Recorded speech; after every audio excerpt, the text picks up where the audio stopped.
just in case you forgot how to run the stop motion animator.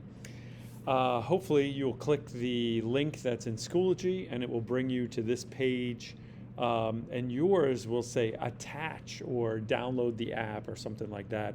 I've already downloaded the app, so it says remove. So now you have to find out, like, how do I use this app? So I'm going to open up a new tab and you'll see up here there is a puzzle piece. If you click on that, stop motion animator is there and I can open that. And then, wow, my hair looks terrible. We're just going to start capturing. So we're going to capture, capture, capture, capture, capture, capture, capture, capture. And now I've made a video. I can play that video if I want, like so.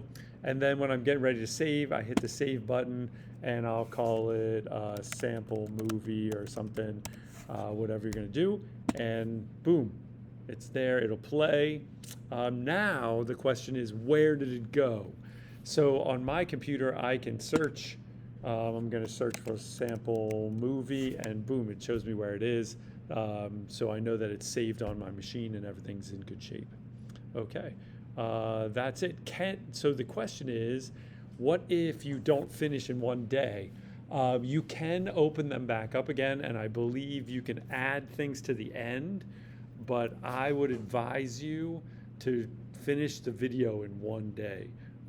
It's just going to be hard to pick up where you left off. Good luck, everybody.